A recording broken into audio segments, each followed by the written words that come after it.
International payment receive करनी है तो पेपल या फिर पेयोनियर या फिर वाइज, इनमें से कौन सा बढ़िया है। और अगर आप एक फ्रीलांसर हो या फिर स्मॉल बिजनेस ओनर हो जो कि इंटरनेशनल पेमेंट रिसीव करते हैं, तो ये फैक्ट और ये पॉइंट जान लो।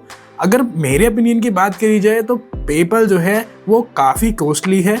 ट्रांजैक्शन चार्जेस की बात करी जाए तो ट्रांजैक्शन चार्जेस जो है भैया 4.4% है। साथ में यहाँ पर इनका जो है करेंसी एक्सचेंज रेट भी जो है वो 3 से 4% है।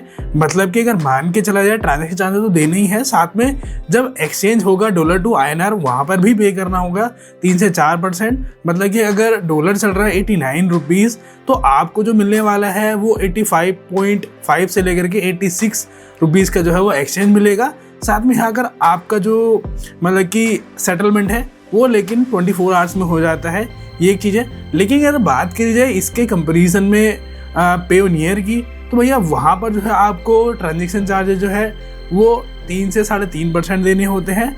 साथ में जो एक्सचेंज रेट है वो भी कम है थोड़ा, तो वहाँ पर आपको 2 से 3% जो है एक्सचेंज रेट देने होंगे। मतलब कि अगर डॉलर 89 रुपीज़ चल रहा है तो जो आपको एक्सचेंज रेट में मिलेगा वो मिलेगा अराउंड 86.5 to 87, तो इतना आपको एक्सचेंज रेट में मिलेगा।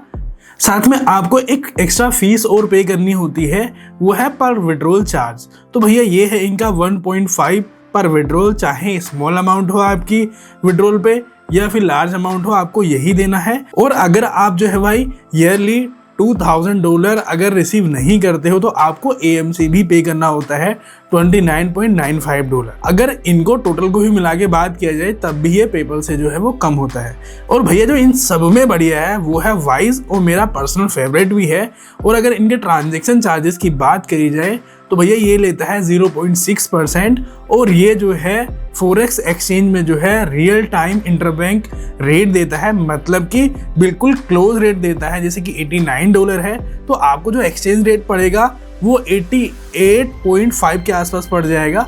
तो ये काफ़ी अच्छा है, सबसे ज़्यादा जो है फास्ट भी है, और भैया यहाँ पर लो चार्जेस भी हैं, तो मैं इसी को यूज़ करता हूँ। अब आपको समझ में आ गया होगा, सारी चीज़ें मैंने बता दी हैं कि आपको कौन सा यूज करना चाहिए। और वहीं अगर सेटलमेंट की बात करी जाए वाइज की, तो यहाँ पर 5 से 10 मिनट में भी जो है सेटलमेंट हो जाता है। लेकिन मैक्सिमम जो सेटलमेंट्स होते हैं वो आपका 2 से 3 घंटे में हो जाते हैं। मतलब कि सेम डे में यहाँ पर सेटलमेंट आपको मिल जाता है।